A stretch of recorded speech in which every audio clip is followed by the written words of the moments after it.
history. So that's very interesting for me to hear. Except the rest. So okay, the floor is yours, Koh.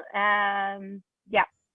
Thank you, Snejana, and everyone at the Garage Museum and in Russia. I have to put on my glasses so that I can read from a monitor.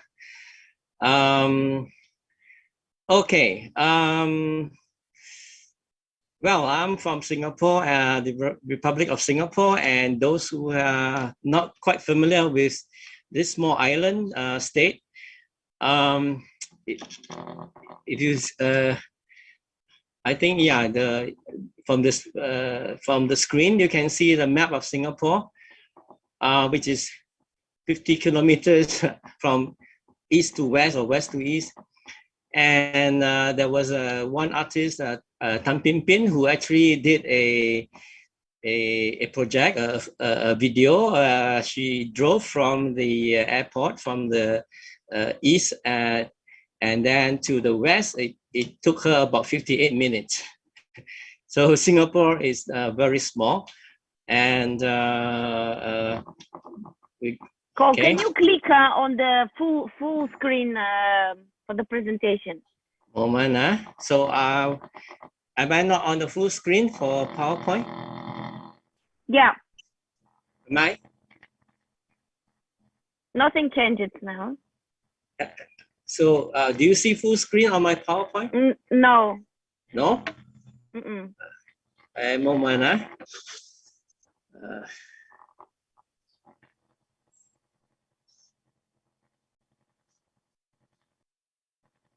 screen. It's correct. Yeah, my screen is full. Now we see it. It's okay. Yeah, super. Okay, thank you. So yeah, I start with a simple map of Singapore, and the population is only 5.6 million, and you can see, from my slide, we have 500,000 of foreign people living in Singapore. And Singapore as a republic was only founded in August 9, which is also my birthday. But I'm 2 years older than Singapore. And we have a mix of population. The Chinese being the majority, about 74%. The Malay people, 13%. The Indians, 9%. And the other ethnicity is about 3%. So English is the language of business and instruction. Malay, Chinese, Tamil, and English are 4 official languages. We used to have school with different first language, but subsequently English was made the first language since 1987. So most Singaporeans speak at least 2 languages. So I will give a brief introduction to my archive project, the Singapore Art Archive project.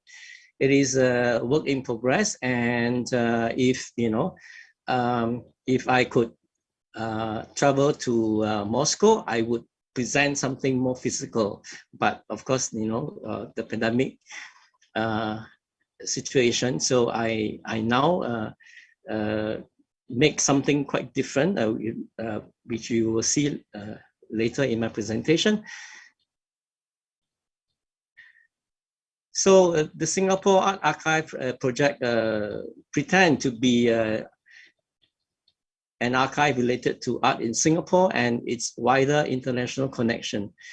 So we had many international exhibitions in Singapore over the years. So you will see the list that I will present that has Russian or the Soviet elements. So I started my archive at my apartment with my family, parents, and more than 80% of Singaporeans stay in government apartment. We call it flat, F-L-A-T.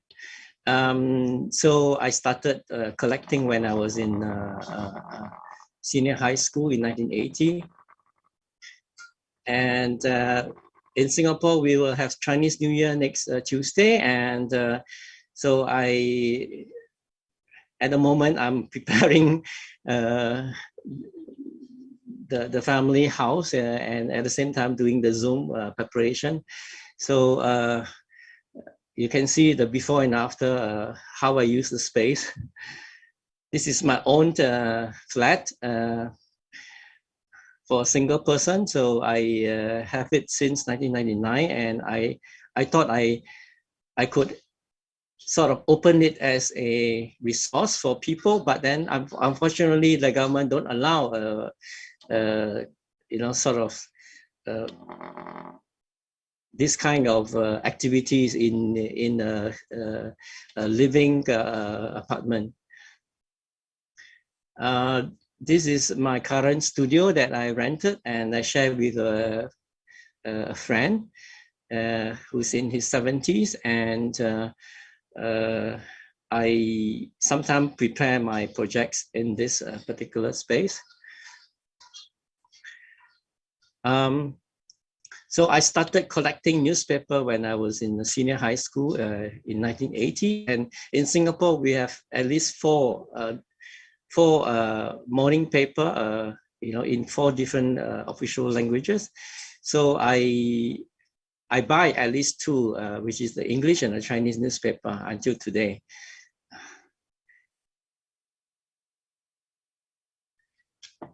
So I noticed that Chinese artists, especially, when they pass away, they will have some kind of obituary that we can get more information from such obituary.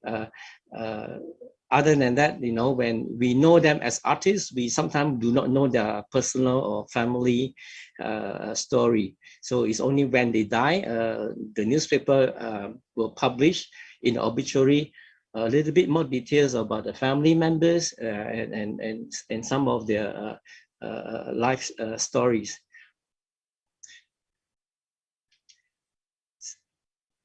And this is my first occupation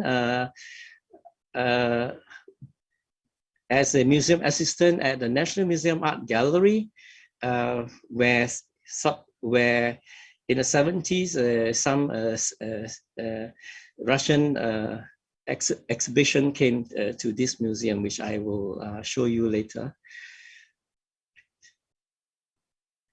So I did not study in a university, but I learned through my work at the National Museum. And I decided to photograph things that I could learn or I could experience in the National Museum, especially photography is very important for the preparation of exhibitions and research. So sometimes my approach to photography is different from the journalists. Right?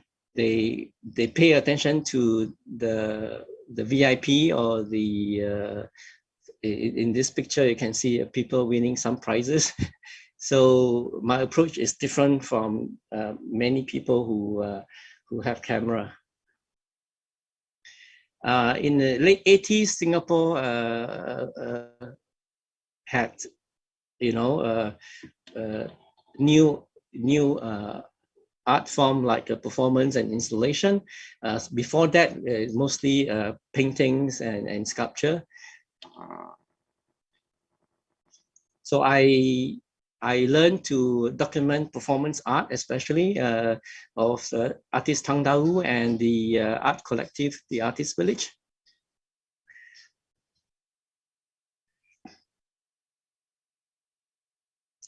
So through my work in the National Museum and also visiting different exhibition in the city, I started to collect the exhibition ephemerals like invite cards, catalogs, brochures, posters.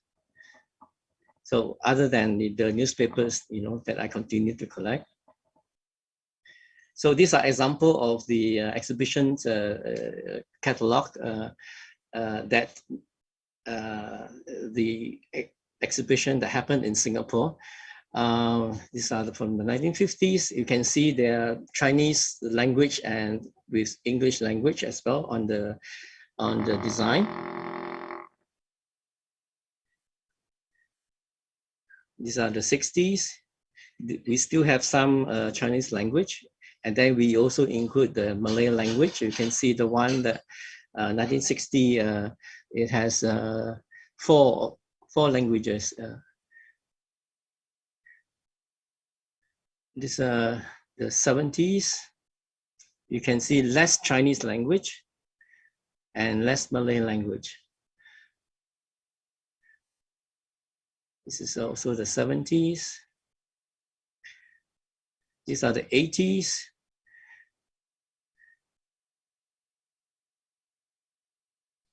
The 90s. And I left the National Museum in early 1992. I became an artist, and then I was associated with the new art collective, the Artist Village. And so as artist, I travel to different parts for different countries for my art activity.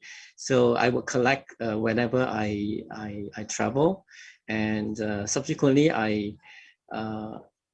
you can see I make exhibition with what I have collected.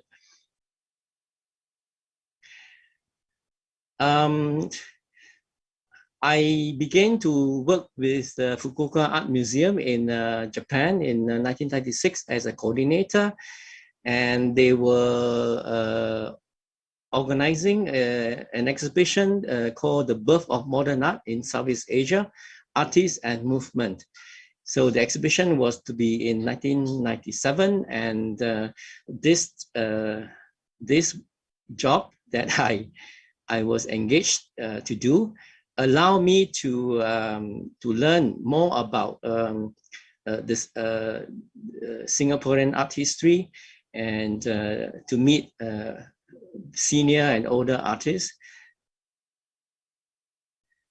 So with the arrival of the internet and the digital camera, for example, I decided to focus more on the older generation of artists, but at the same time, I continue to document some contemporary art, especially performance art, and also the activity of the Artist Village. So these are examples of artists who did social political work in the 50s and 60s. And of course, during the Cold War, the British government didn't quite recognize this kind of work. And at the same time, some of the artists were influenced by Russian art, especially Repin, yeah.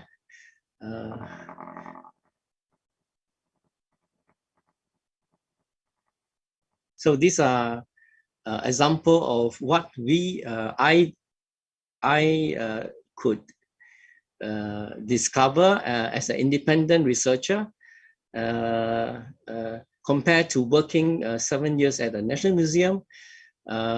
So this new experience allowed me to broaden my knowledge of the Singapore art history.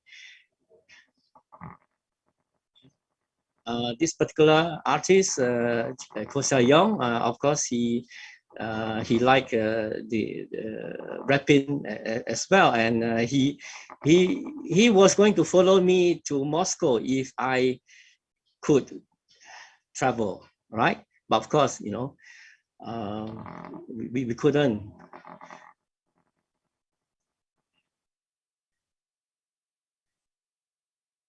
This is a Singapore artist who lived in China since the early 60s. And one day he came back for holiday, and then he saw an exhibition of Singapore woodcut that I helped to research.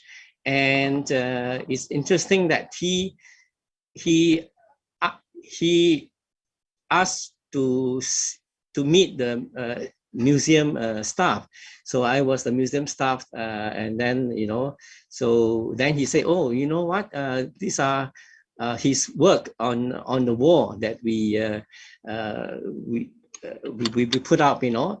And the fact that many artists, especially when they did social political works, they don't use the real name.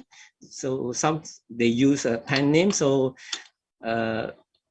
we don't really know some of the artists who did some of the works, you know, in the early period, because they don't use their real name. So in this particular incident in 1998, Mr. Lim, who is now in Guangzhou, China, so he's so happy to see his work, and then he's so happy to share with us the story of his works. So these are some example of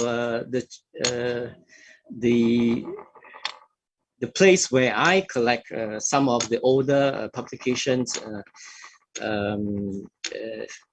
that are found in Singapore schools. All right, so the older school moved to the newer school building. So sometimes they will abandon the older Chinese language publications, mostly from China. And then, of course, some of these publications became not so relevant to the new education system and knowledge. So, but for us, for me as a art researcher, I'm very interested in all these old publications. These are two arts magazines that were produced in the 60s and 70s in Chinese language. So because of the change in the education system in Singapore, where English become more important, so many of the traditional Chinese school where they in fact had very systematic and strong art education program, unfortunately they have to follow the national education system. So many of the bookshop that supply Chinese language books to the student or to the readers have to eventually, you know, close shop. So sometimes me and my friend would go to such places to buy cheap old publications. And as the population grow old in Singapore, especially those who came from China before the war, sometimes their collections also got abandoned or discarded. You know, this is one of the time in, I think, 2001 that I was passing by this old building, and then some workers were clearing some books. And the printed copies of newspaper were also discarded by the newspaper company in Singapore. which is very precious resource for learning about the art event in our history. So my friend and I would take them as well. So of course now the National Library offer a newspaper resource online, so people can search online up to a certain date, but it's better than searching through all these hard copies. So I started to exhibit art archives in 1992 in an event called Performance Week at a new gallery called Gallery 21. And it was my first exhibition of archive, but it was not rather my first work of archive was in 1987, but it was a documentation of performance by artist Tanggaru at the National Museum, but it was not accepted in the open call by the National Museum. So yes, so my first official exhibition was in 1992. So I will conclude this PowerPoint with what I have sort of from the archive that I have collected for this project in Moscow. Just for example, we can find Soviet graphics, which was edited by the Chinese writer and woodcut promoter Lu Xun, right? So it was published in 1936, right? And then we have publication from the Russian Academy of Arts, Shishkin from 1960. So these are, and then 10 reproductions from the State Russian Museum. 1956, these belong to a social realist artist, Li Bunwan. And on the right is Russian paintings from the 19th century, is also by the same artist. Then here, young Soviet artists that who came to Singapore, the works came to Singapore. I'm not sure if any of them, the artists came to Singapore during this time, but the work certainly came, and then I managed to find the names in the catalog, and so I list them. And then I've been trying to Google for their names as well. So some are quite famous now. Yeah. And then the bottom one is Singapore Artists art exhibition in Moscow. So it's a return exhibition. The fact that Singapore and Soviet Union had a agreement for cultural exchange, since 1967, and then we have diplomatic relations since 1968. Then on the right, you have the folk art of Soviet Russia in 1979.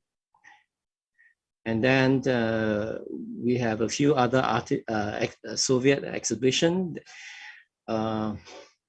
and oil paintings from Soviet Republic of Central Asia, some Soviet children's art exhibition.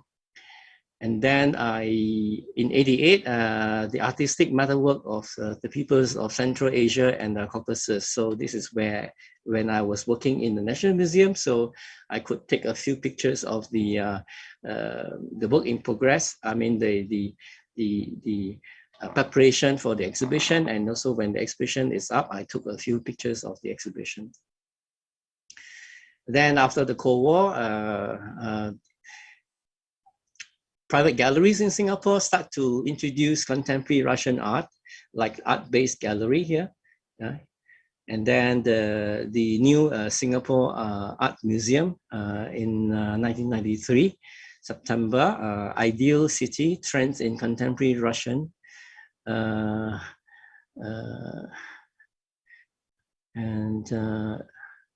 Russian art, I think there's a typo error.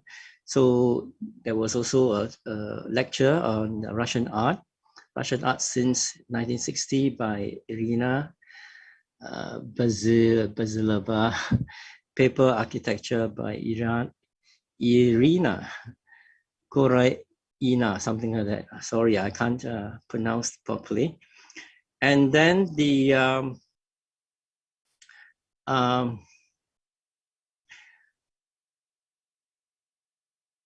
in 2018, the Russian president, Mr. Putin, and the Singapore president, Ms.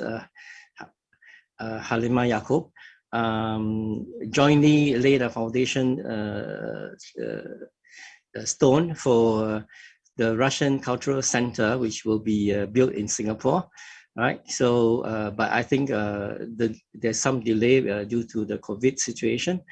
So I look forward to this new Russian Cultural Center in Singapore. And lastly, in 2020, a young man wrote a paper on the Russian connections in Singapore, local art identity. Right. His name is David Lokoget. Right. So these are some of the information that I can find in relation to Singapore and the Soviet and Russian artistic connections. But of course, with the internet, I think there should be more, more exchange. Yeah. So I think my PowerPoint has jumped a little bit. This should be the some of the introductions about the diplomatic relations between Singapore and the Soviet Union. And I think my next presentation, which is the main one, which is on the art collective called the Artist Village. And these two are what I have listed for the Google map. I think I have slightly over 30 locations around Singapore.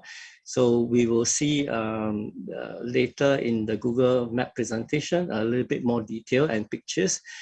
And the Artist Village, I think, okay. So I will stop sharing this PowerPoint. I will go to the Google map, and then I will start to talk about the Artist Village.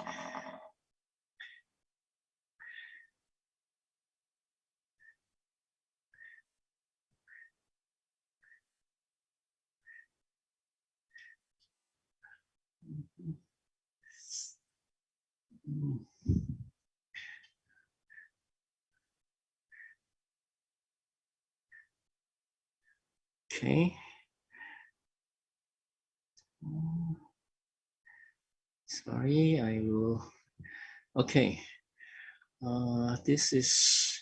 Can you see? Yeah, this is the Google map that that you will see if I share, and there is a different page when I edit it. So let's go back to the beginning of this.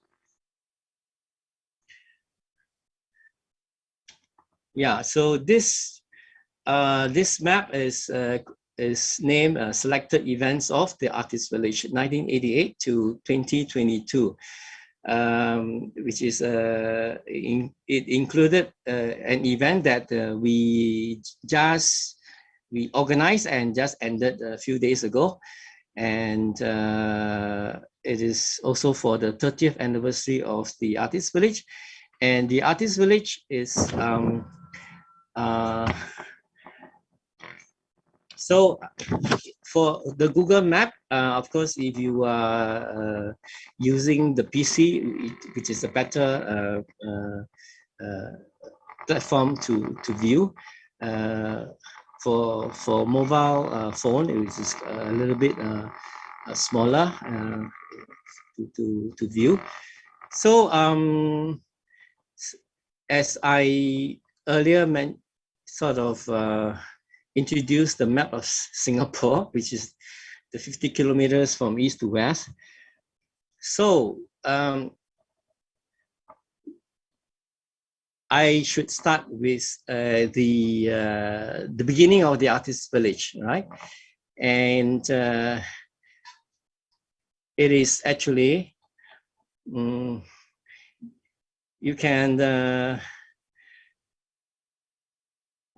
you can use the legend on the left, 1988. And sorry, I have problem arranging the legend by the year, but somehow, okay, it's not a big problem. So 1988, this is 30 minutes near where my apartment is. We still have many villages in Singapore in the 80s. And this is one in the north, and the place is called Lorong Gambas.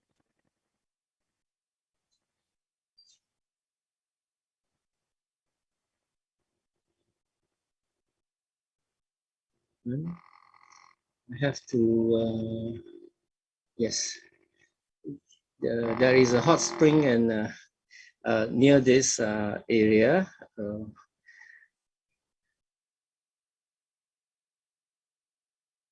So in June 1988, artist Tang Dau, who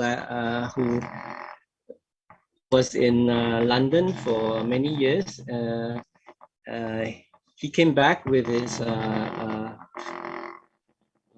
wife and son, and he was employed by the LaSalle College of the Arts as a lecturer. So he came back after many years in London, and then he found a farm space in this northern part of Singapore, and then he started to transform the space into art space. So firstly, by organizing a Christmas party in 1988. This is the flyer that he helped design, and so many people, young people, especially at the time, young artists, whom Tang Dau met in 1986, 87 when he came back. But then in 1988, they become friends, and so Mr. Tang Dau invited some of them to the party. So that's basically formed the initial group of artists working in this farm space. There's a live music and live painting as well.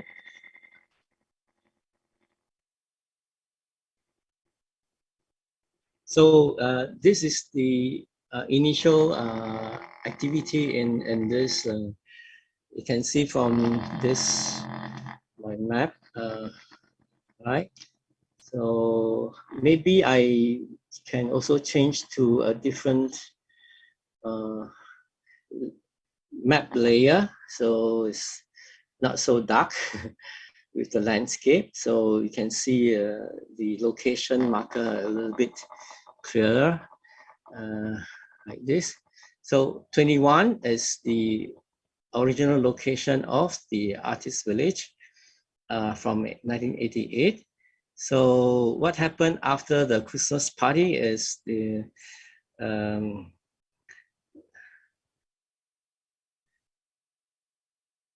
first open studio show.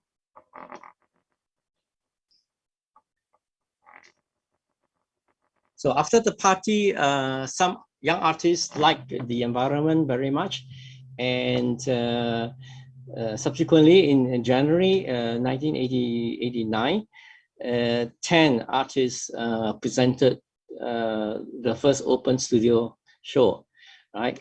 And then that is the beginning of the name, the Artist Village.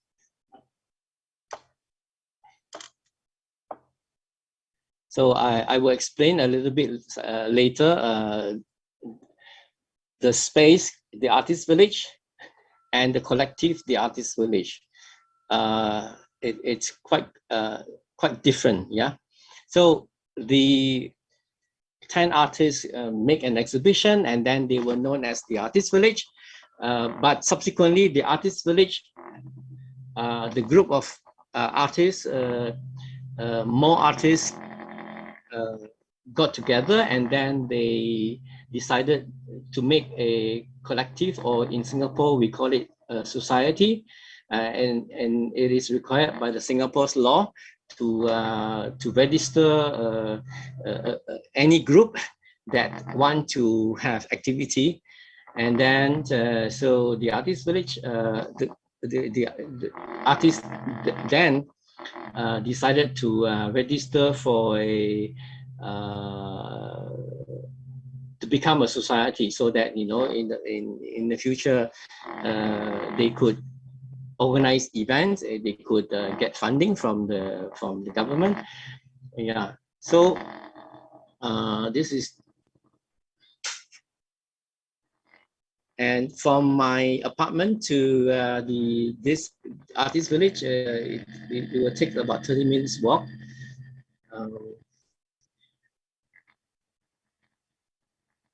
So this is the scene of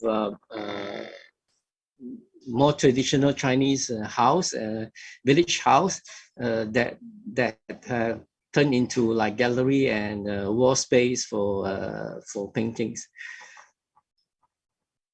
This is the interior of the house of Tang Dao, and you can see on the right, he and his young son, Benzai, and posing for a magazine from Hong Kong, Asia Week.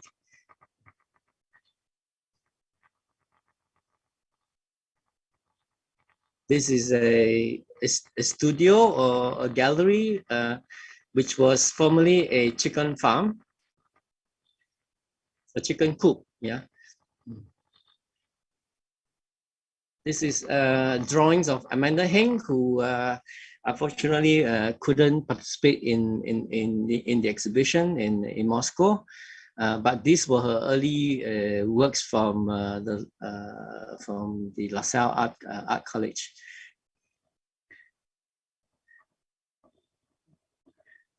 So we have people from the village, you know, come to see the works of the open studio, the old lady and the young girl.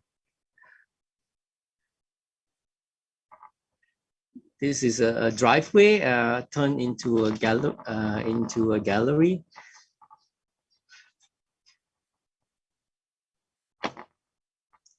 So I'm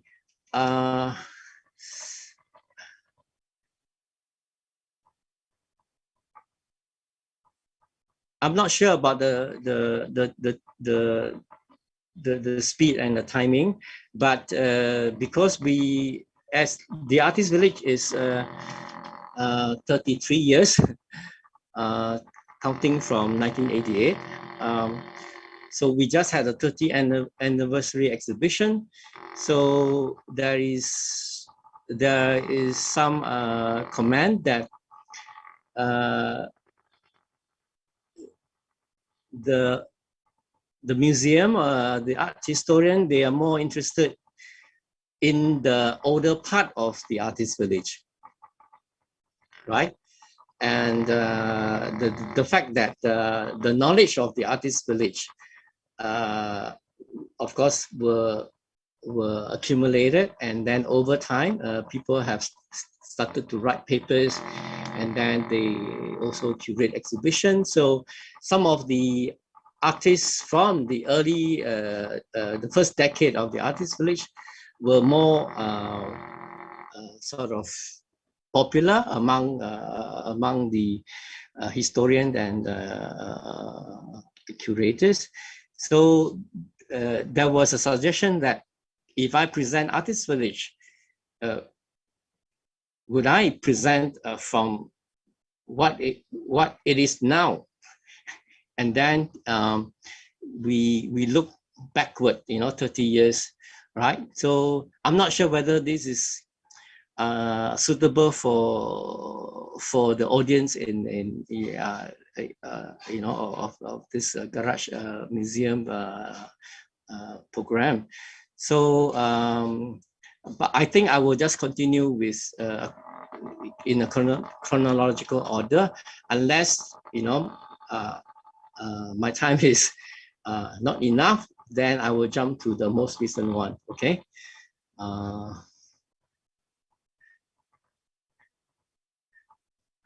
So we have, I think I will also, another option is to I will just click from the map itself. I don't follow exactly the legend on the left side. So let's say, for example, right, this location in the north, where the original artist village used to be, it has several events, right? It has several events. For example, like this. I'm so sorry. I have to enlarge it because there were 4 or 5 events on in the same location, right? So okay, never mind. Let's look at the second open studio show then. So after the first open studio show in January '89, 26 artists participated in the second open studio show, like this. Right. So as the farm space was already sort of already taken by the government authority for some military expansion, military facilities expansion. So the farmers who were neighbor of the artist village, they were compensated with new housing and some maybe new farm. So in the mid 1989, some of them already start to move out. So the artist village could have more space. So that's why in the second open studio, we could have 26 artists and more space. And this is a map that Kang Dao make, and you can see Block D and Block E were the first 2 space.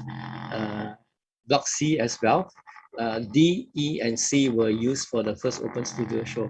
So by the time May 1989, we had occupied the other blocks. This is Tang Dao giving a tour of his work. Yeah, this is a view of how paintings were hung. This is another chicken coop, and then we recycle panels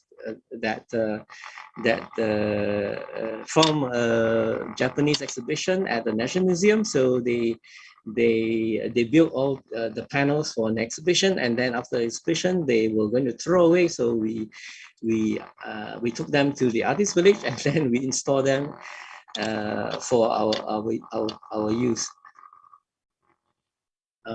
We also have talks. So Tang Dao talked about the Portland Sculpture Project in the UK, where particularly 4 artists went. Amanda Heng, Lee Wen, Han Sai-po, and Chandrasekharan. So they went for this symposium in the UK, and then I went in 1993. So this is a map of and a landscape of the space that the artist village occupy for 1.5 years.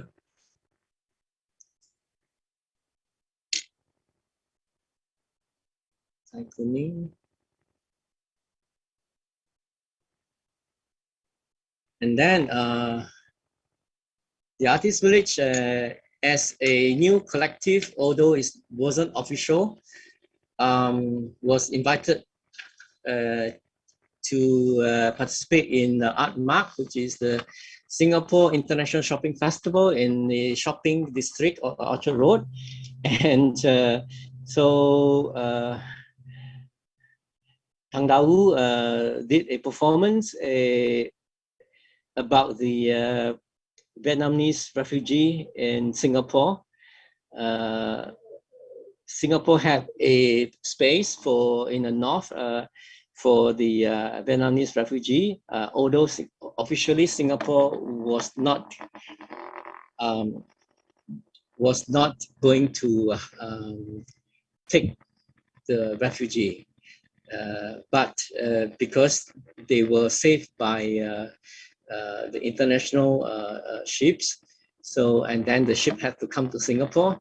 So that's why the refugees came to Singapore and then stay in the camp, and then they were subsequently sort of brought to the host countries.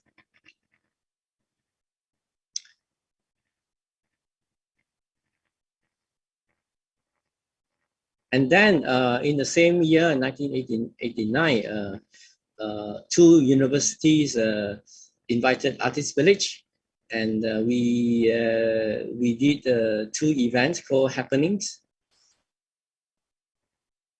So this is a student's residential hall, and they invited the Artist Village, and our artists designed the poster, and some logo appear, and you will see in my subsequent presentation we had a different logo.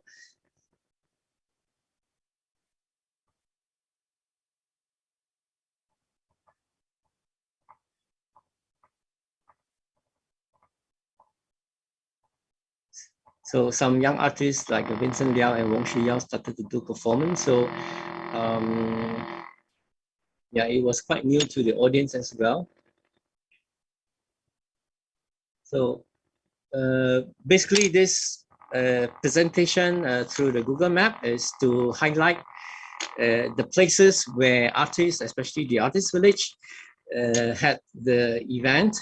And of course, Singapore being quite small, so I think it's quite easy to do the presentation, and it's also easy to see that the Artist Village had been all over Singapore over these 30 years. This is Amanda's early works. It's called "It All Depends on Who is Handling the Stamp," you know, the stamping authority stamps.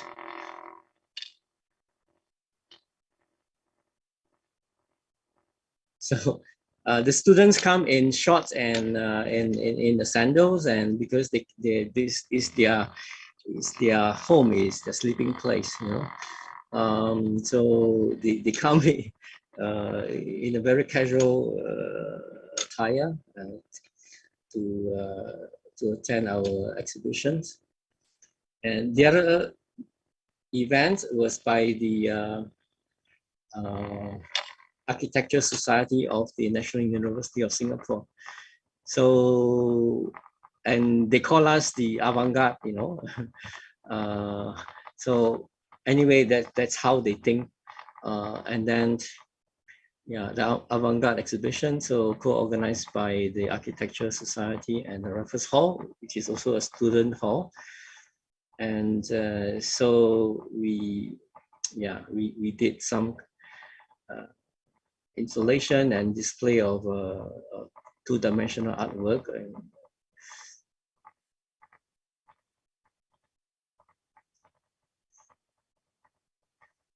we also give a presentation of the early Artist Village and some of the works by the members of the Artist Village.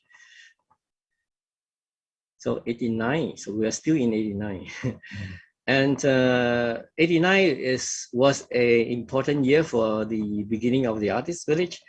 And we also organized an event called Drawing Show. And you can see the whole list of artists. I think there's more than 30 of them. And all right, so drawing as an important activity of artists, but you know, we did not consider drawing just limited to pencil, pen, on paper. You know.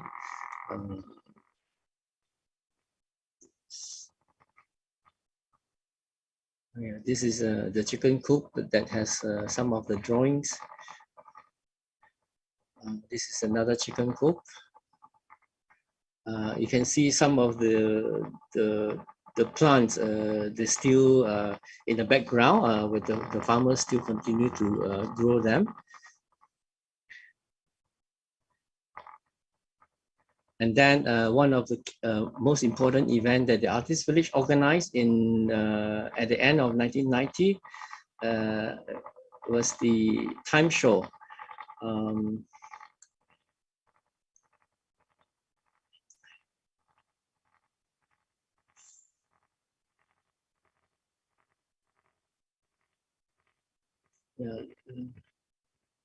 Time show. So 89 to the next new decade, right? 1990, we organized the time show, which is a continuous performance art event, and which is time-based event. So many of the younger artists had performed first time through the time show, including myself.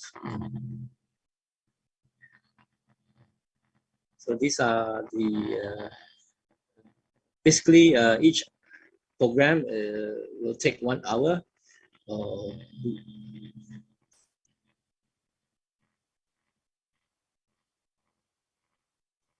So you can see that some of the building already been demolished, and only the foundation, the concrete foundation, are left. So some artists will respond to the demolished buildings.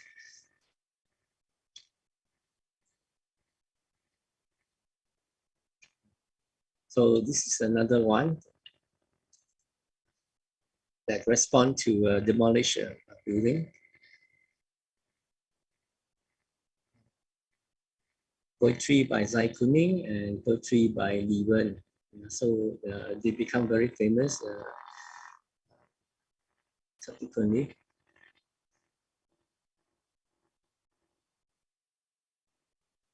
That's me. So I'm not sure about we are now 6 o'clock. So I will quick jump to I will skip some of the events. I will highlight the ones that I think are very important. Time show. So the Artist Village was officially registered as a society on February 12, 1992. So it means that it become legal to gather and to organize the event, and also qualify to apply for grants from the New Arts Council. And we did apply, and then we got a warehouse that was abandoned for 8 years, and then Koh Nguang warehouse along the Singapore River. And we had 60 artists, 40 local and 20 international artists. And the artist village, as we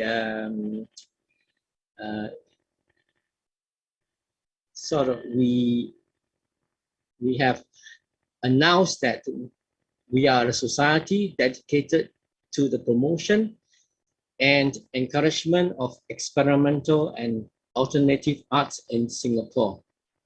It endeavors to establish an open space for artists to mature at their own pace in an environment which will allow them to experiment and experience. So this is what we have indicated as our primary objective, right? So this warehouse allow us to experiment as well, since we have lost the village space. This you can see, we spent 2 months cleaning the garbage without water, without electricity. All right, so 2 months to clean up. And of course, many artists used the garbage or the materials that we collected to make art, especially ready-made found objects. That's the working team and exhibiting artists. Amanda Heng was the chairperson for this working group.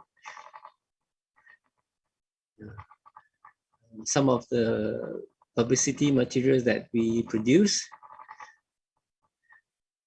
That's the whole list of artists that we have included in the show. That's how the building looks like day and night. And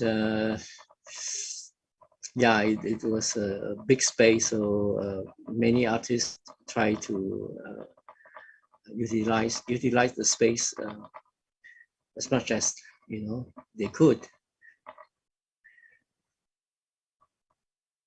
I will quickly forward this slide. All right, so we have the audience went to the rooftop and looking at the Japanese artist Hitoshi doing a performance like this.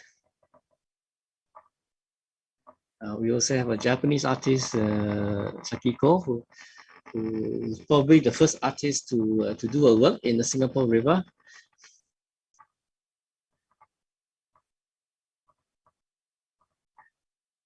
So I will skip the rest of the space, and we look at the next one, which is in 1996, also part of the Singapore Arts Festival. It's we call it the Art Bus, Tour de Art La. We had 11 artists, and we converted a old bus, and then we make work in the bus and also on the exterior of the bus. And the bus went to different parts of Singapore, and I was the gallery sitter as well as the artist, and I continued to photograph when the bus traveled around.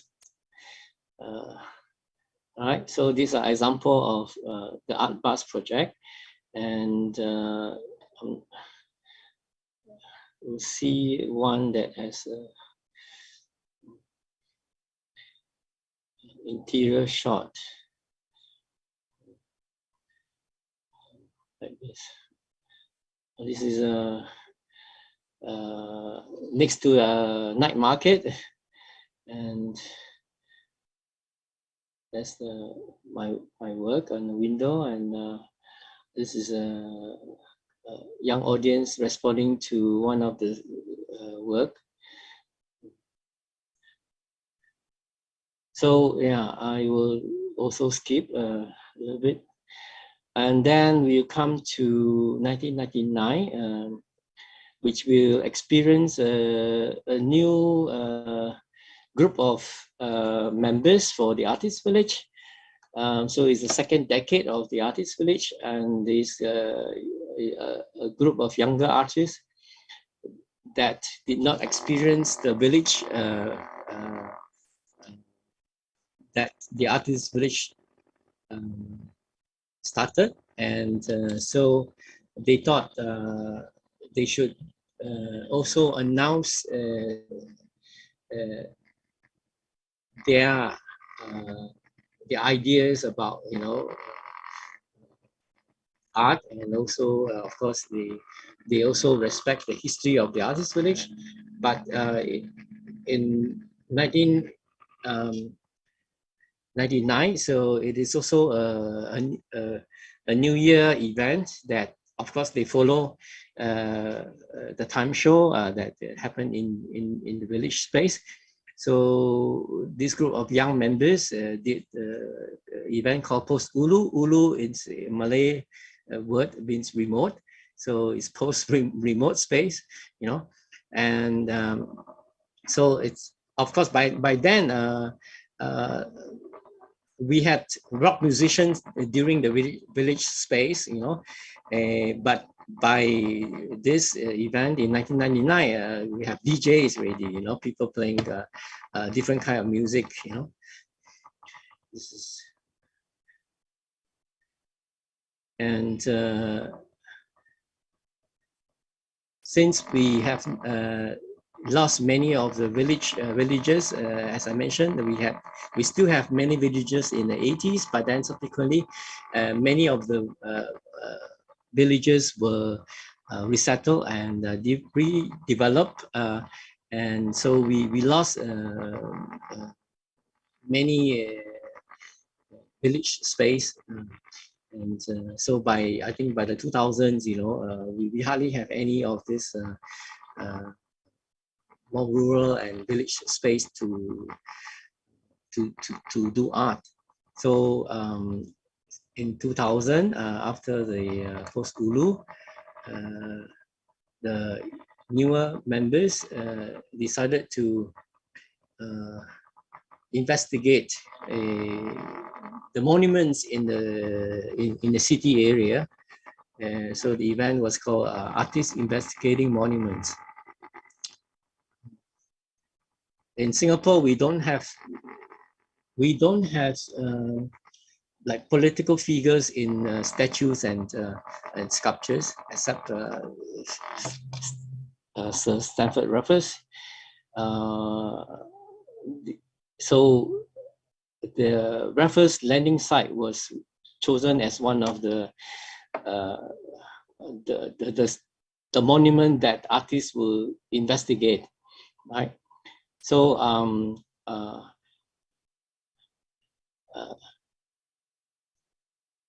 this Google Map will remain open after this presentation, so you can still have time to look through at your own time, especially some of the captions that are hard to describe at the moment, or to read from this slides.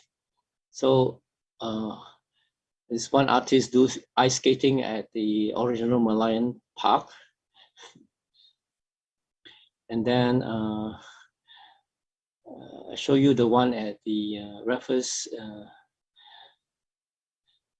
Yeah, the one at the Raffles statue. Yes, artist Lee Wen constructed a scaffolding, and he originally had planned to have a library at this side, but it was not possible, so he just constructed a scaffolding, and then he allowed audience to communicate with him, and also to have a conversation with the Raffles statue.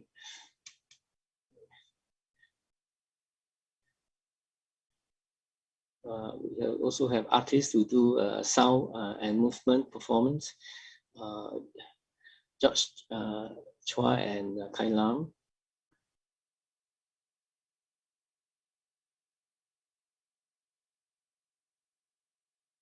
Yeah, we also have video projections on the old Parliament House by Wuki Tan.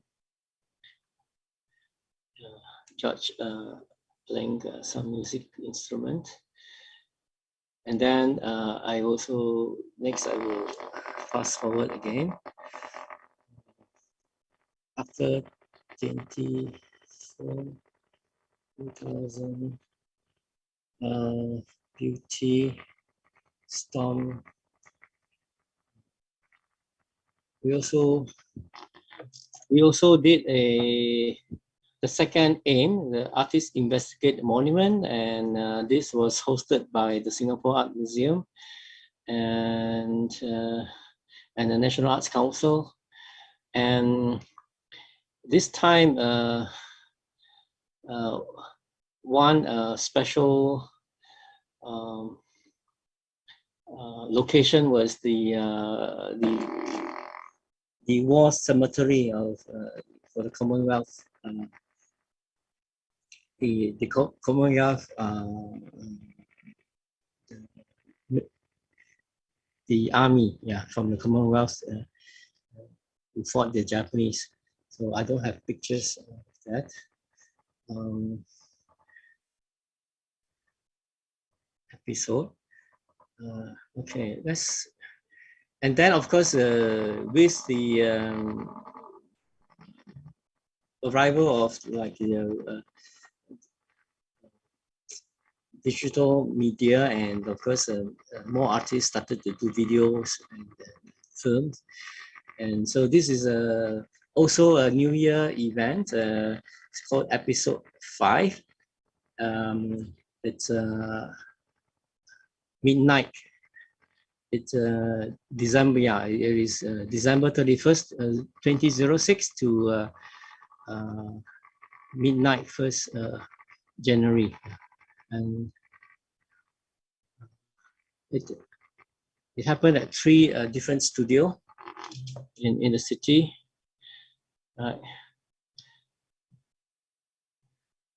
Yeah, Donna's is a contemporary artist a studio. The other house, which is also a place with a few artists, and Your Mother's Gallery, which is the former administrative office of the Artist Village. So here we have some international artists, because it's a video format. So it's possible to have the works in our program.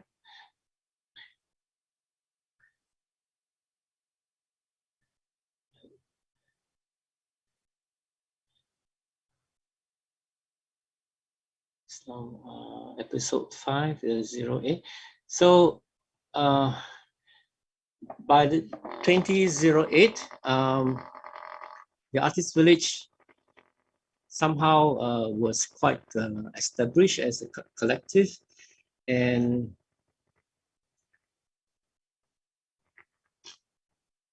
the Singapore Museum hosted or organized, co-organized this 20th anniversary of the Artist Village, and I mentioned earlier that we just celebrated the 30th anniversary. So I will present what we had recently presented in the following okay, yeah. So this is the entrance of the museum, and we have timelines. So I provided most of the timeline information.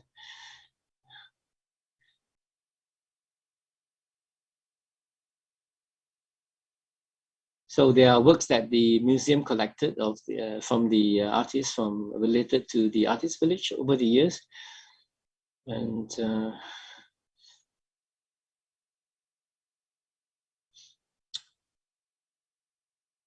we also did an art library, public art library with the Singapore Museum, and also this is a book project that was part of the arts library.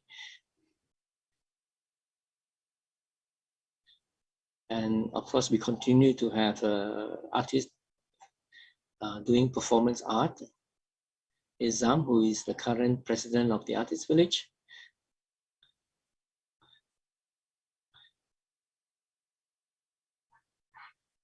So some organizers might be afraid of the Artist Village because, yeah,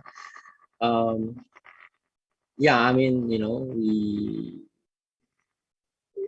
we make noise, we make the place untidy.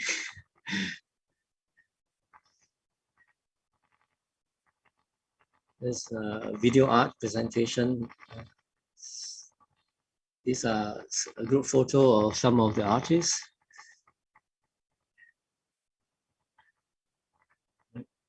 And then after this 20th anniversary exhibition, we do have newer members that join us.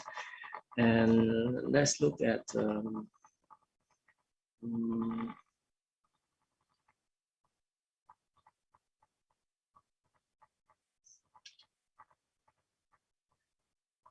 this is 2013. We did an Artist Village show at the LaSalle College of the Arts.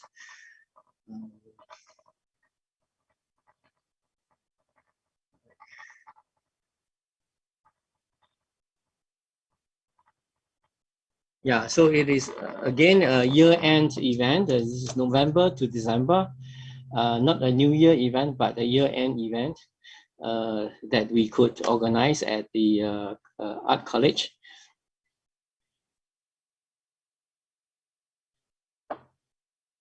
And let's see, 2014, 2022, 16, 17, and let's see, photography. So there have been new art spaces in Singapore. Of course, they also we also lost some spaces. So this particular one is DEC. They focus on photography, and then they were using shipping containers as their temporary gallery. So now, recently they built a traditional Chinese street opera stage to have an exhibition of photography, and that is fundraising for a new building. So we look forward to that. So so this is an exhibition by the Artist Village on photography. We have an artist, Mitrengan, who did a augmented reality. His piece is in the middle of the floor.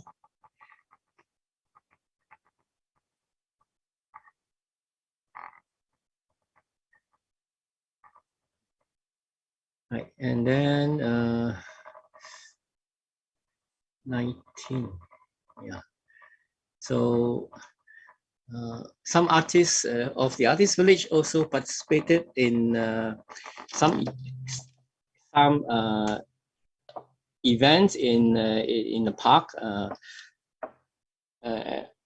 which is near the reservoir, and so this is Isabel and Izam doing a performance together. This is Litringan doing augmented reality work. This is a video projections by Sophia Natasha. So, and we're coming to, let's say, portraiture. So, as Artist Village in the past, for example, in the village space, we did one drawing show, and then subsequently we also did one drawing show in 2009 at the Sculpture Square, and then we also organized a series of exhibition, for example, still life, portraiture, and we haven't done the landscape. So this is a poster for the portraiture, and it is in a space that is occupied by a member of the Artist Village, Bridget Tay, and it's called Banksy Art Gallery. So we all presented what we think this portraiture.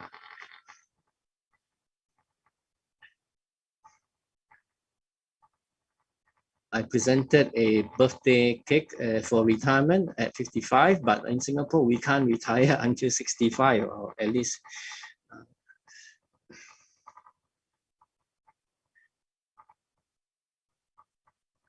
Right? So far you have seen that we have been in all kinds of places in Singapore doing art. And this is in another art school, the Nanyang Academy of Fine Arts. We did a still life as the theme, because to us they are more traditional, more academic. So we chose this space so that we can challenge the idea of what is still life.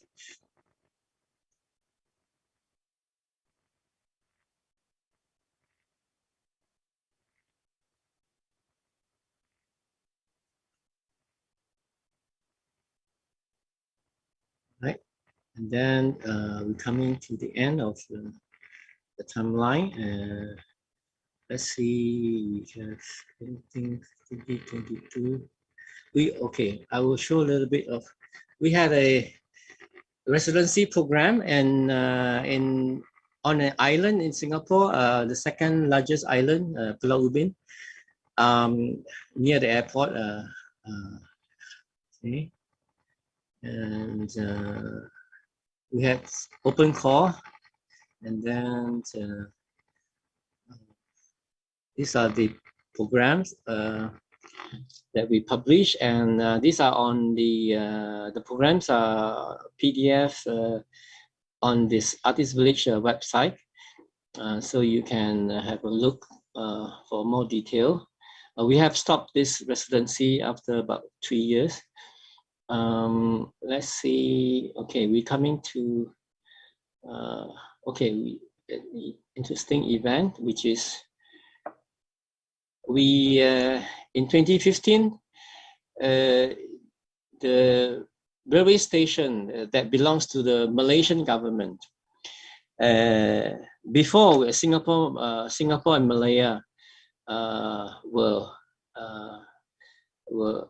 of the same, we were under the British Malaya. And then, of course, Singapore was part of Malaysia for 2 years, 65 to 63. And the Malaysian railway station will end in Singapore. But subsequently, it is considered also a security risk that we have the railway station from another country, neighboring country, that ends in the heart of Singapore, right, in the city center. So I think the two governments have sort of exchanged land as compensation. So this station became empty, and then some artists and some musicians and some fashion people also began to use it, but it is now going to be the future subway station. So, but for Artist Village, we rented it for 2 days, and our members responded to the site, to the history of the railway station. So we have, of course, we have installation work, two-dimensional work, video work, sound performance, photography, right? Just for 2 days.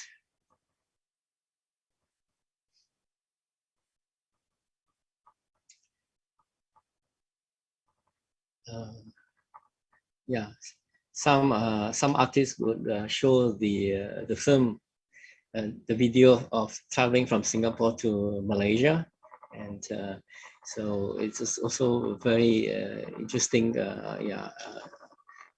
event for them to show this footage. You can see.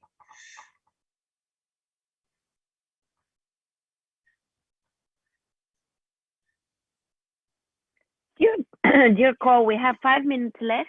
Yes, yes, yeah. Yes, yeah, good. So now I will just end here with the most recent event called Epilogue, all right? And it was a chalet in the east end of the Singapore, near the airport as well.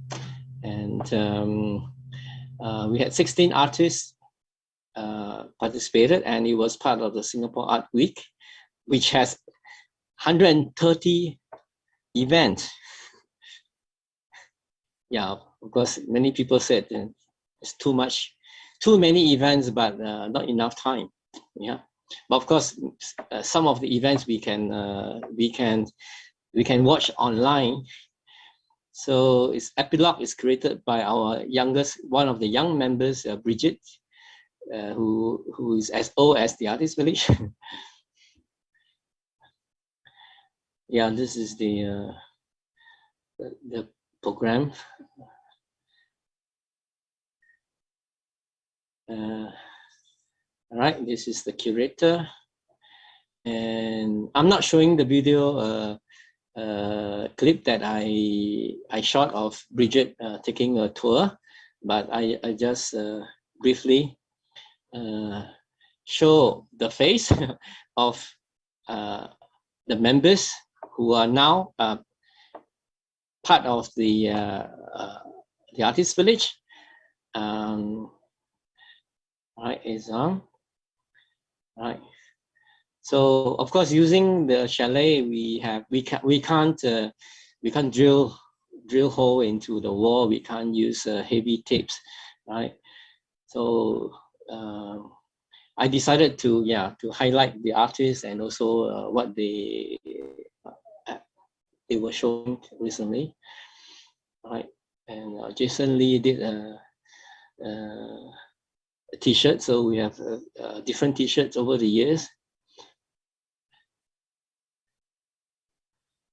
Jennifer Teo, who lost her father recently, so she did a installation on the table with candies and red string, which is common in Chinese some funeral. Justin Lam did a performance about all the socialist countries that disappear. Ghazi, who studied in Sarajevo, and he's based in Kuala Lumpur, Malaysia, and he did a video work based on the still life motif of our member from China, Koh Nguang. He's now based in North Thailand.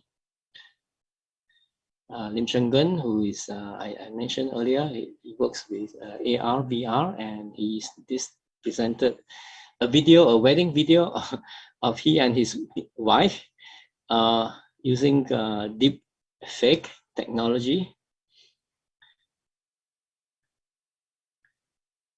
Lena Adams, who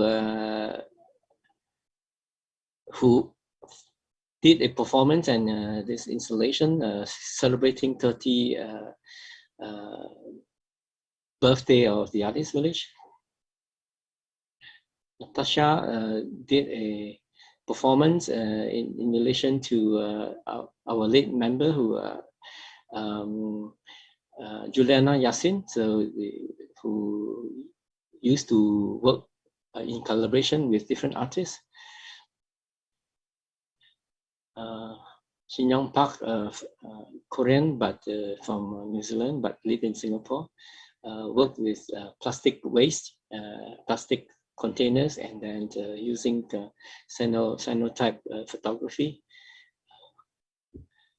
That's me, very young, doing the Artist Village map that you see behind me. So yes, I think yes, this map presentation will end here, and thank you so much. yes. It's really an epic work that you did and embarked. I may ask just one very, I don't know, I'm curious from all you said about the Artist Village participants especially. Yeah. How do you become a member of the Artist Village? I understand it's an ever-growing network of artists, Yeah. right? Yes. Can you see? This is a application form. Yeah, the old version of which I helped to design. Yeah. Members must subscribe to the primary objective as well as abide to its constitution, because it is in the Singapore Societies Act. All groups, all collectives have to be registered under the law, and then you have to submit your account. You have to submit your minutes of meeting. All right. So there were a few groups in the past that they were more socialist link. They were removed from the being a society under the the power of the minister, right?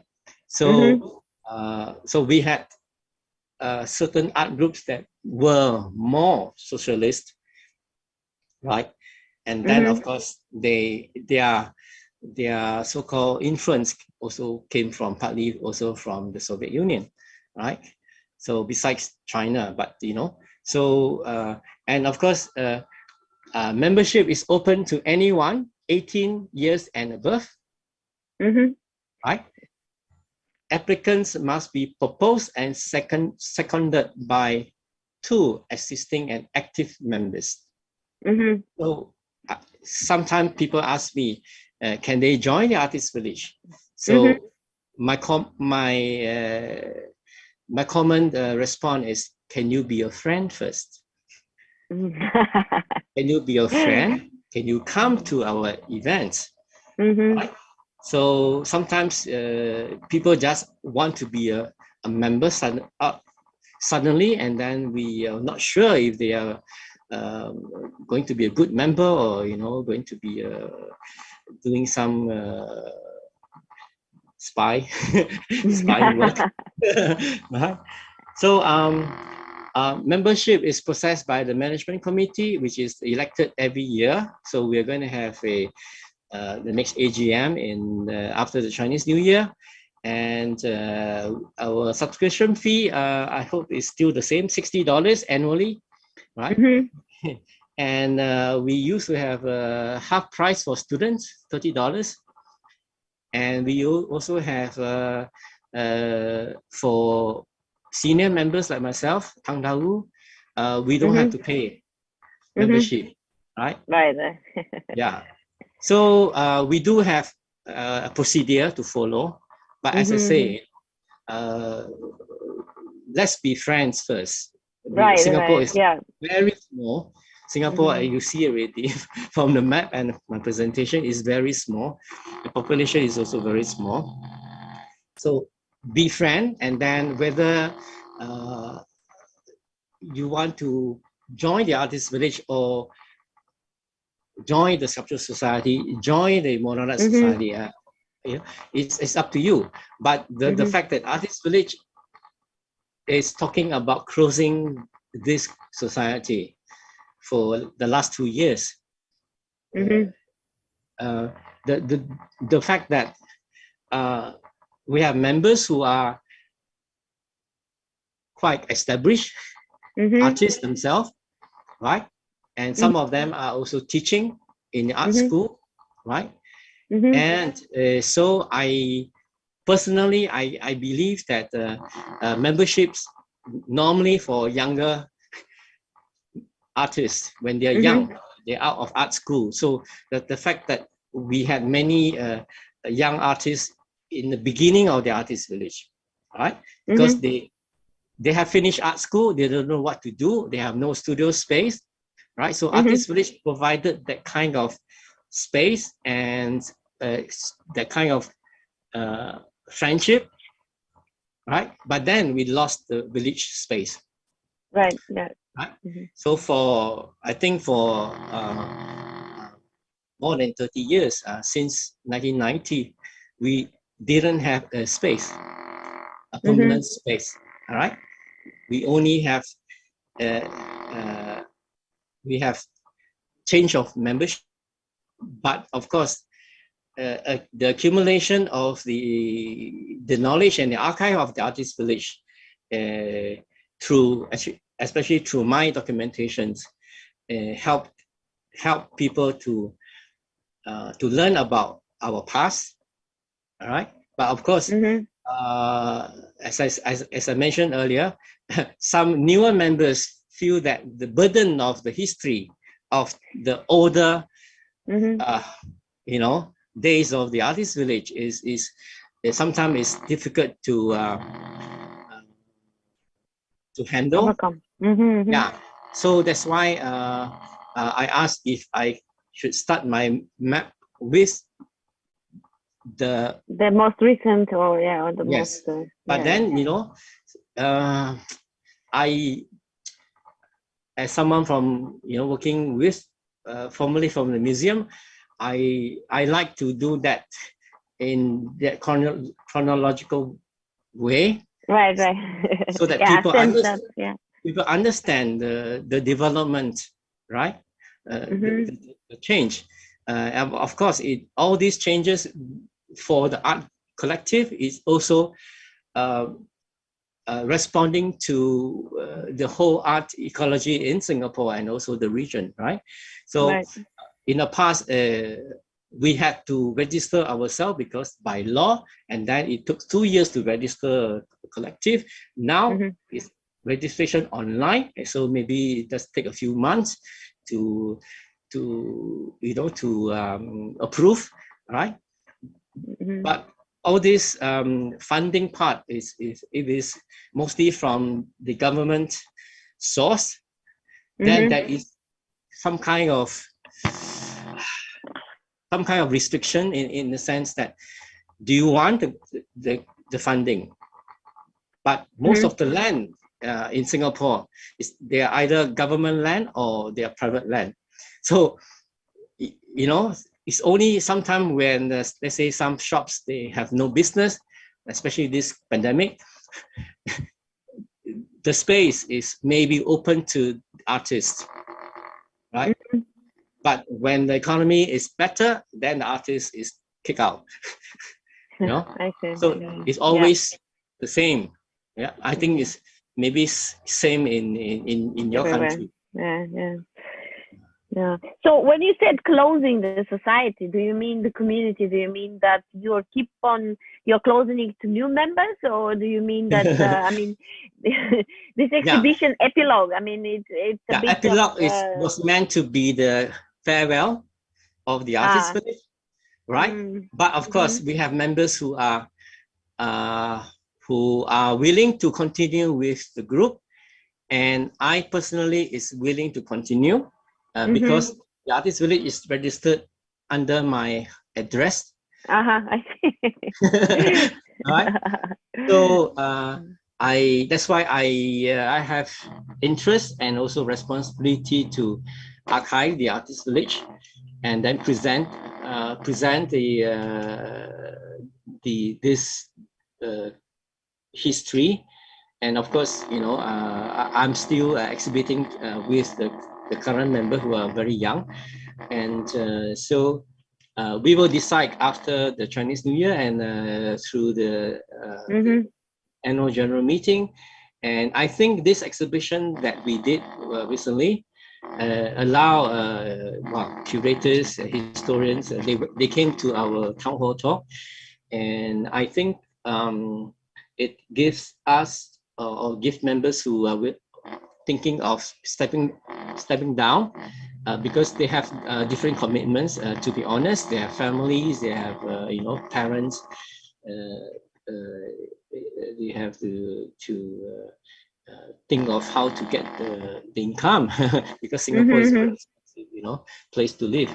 And so, but I think we will survive, because we need minimum 8 to 12 members. And in this exhibition, we have 16 exhibiting members, but we do have more than 20 members, and we have artists who are now in Australia, in Thailand, right? Philippines as well, right? So yeah. So my last question maybe is that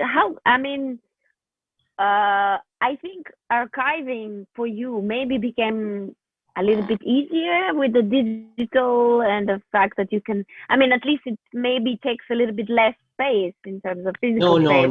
No?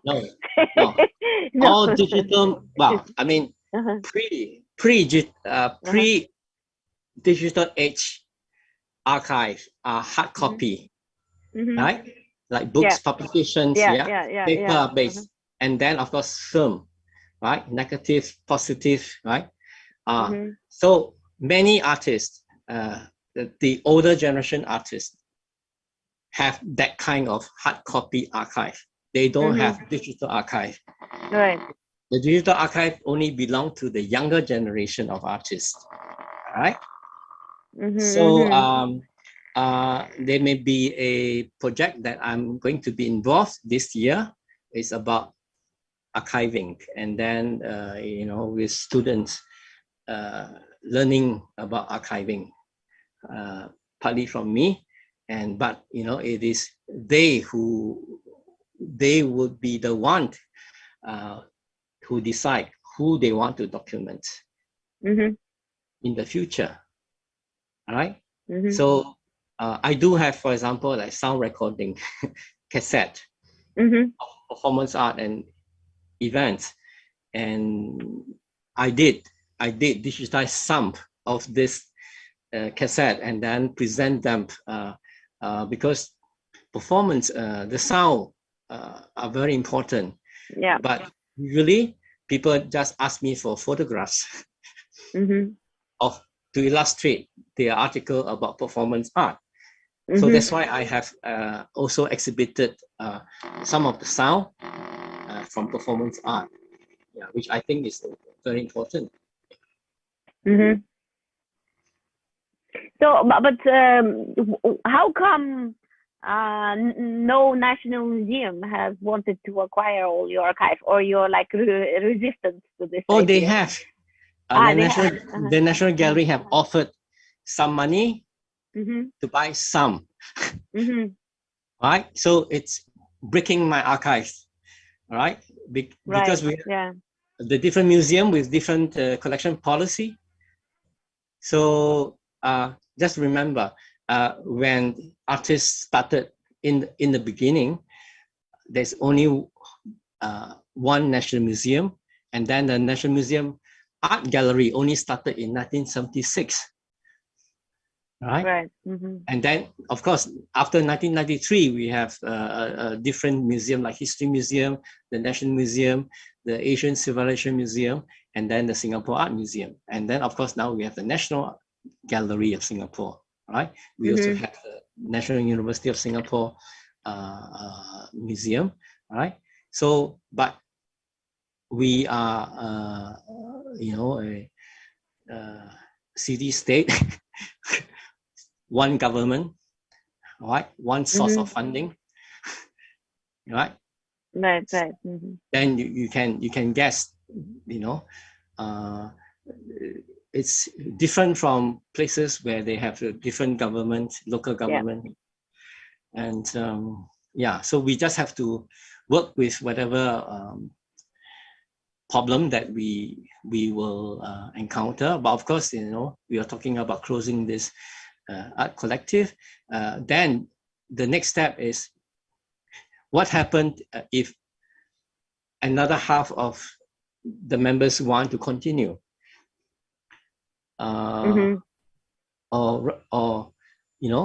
so of course they have to find enough people to continue. Otherwise, we have to close, right?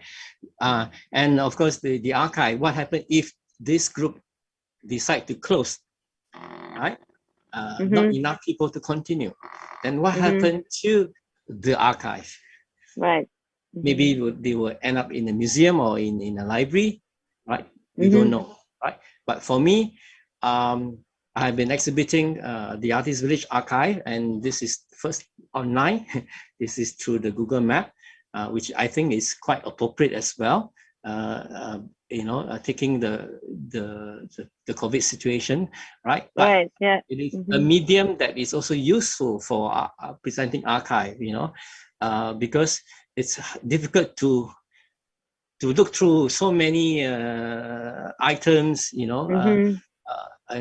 So I think for this presentation, especially, through a Google Map, looking at Singapore, and then you can see that we are everywhere possible, all right? But you can also look at where most of the events were centered, because it's designed to have, let's say, the art district, and then most private galleries are also centered where certain place, So, but of course, Artist Village always will challenge to exhibit wherever it's possible. So this time is in the chalet, all right? And we don't know what's next. Maybe it's on the internet. We don't know, right? Yeah. Well, Koh, I think, thank you very much for this generous presentation, and to have a glimpse of so many years of work, of art, and again, on perseverance. This is something I really insist on repeating. So amazing. Really, I think, a national treasure to have people like you who who do the job for many institutions. But I will die one day. Yes, that's probability. So you have to think about the afterlife of the archive. I mean, the fact that Singapore is, although as as a republic, is just 56, right? And then coming to 57, all right? I'm older than Singapore, all right? And then there are many senior artists before us, all right? So, it all depends. If you want to talk about the history after 65, that's very short. But if we consider art that happened in Singapore already before the war, all right, then it's quite long, right? That's why the Singapore and the Russian connections part, it is also very interesting, because I knew that some artists here were influenced by the Soviet and the Russian artists, right? But not until your exhibition project that allowed me to gather all this information and put them in a simple timeline, right? And now in the future, we're going to have the Russian Cultural Center, right? Who knows, That's interesting. Yeah, I'm curious to see what they will do as projects, and And by the way, I will have a more careful look at the materials that you presented in terms of the Russia-Singapore connection. And I will keep talking about this. Sure. So, yeah, I'm sorry that the legend of the map is not arranged because chronologically. I cannot find. I don't know how to arrange them without deleting. So I will surely find a way, and then whoever is interested to continue looking at them. It's a great source. Yeah, I will keep updating. Can we post the link in the below the translation of this talk? Yeah, I mean, we can post the link to this map, but are you gonna take it down at some point? Or? No, it is on Google, so it is. Google, yeah, okay. It is okay. I mean, minus the the jumping of the dates. But if you just browse, and then of course you discover things. I mean, like we also have to go through many materials before we can arrange them in order to make sense, right? So it's okay. It is open. Great. Thank you so much again. Yeah. And I hope to see you very soon in Singapore in person, finally. Yeah. I think we do have common friends. Yeah, we do. Actually, Anka is coming here in Moscow. Yeah. She says hello to you. I actually texted her while you were giving a talk. She said, say hello to Mr. Koh. Yeah. Okay. Have a nice day again, and thank you. Good. Bye. Bye. Bye.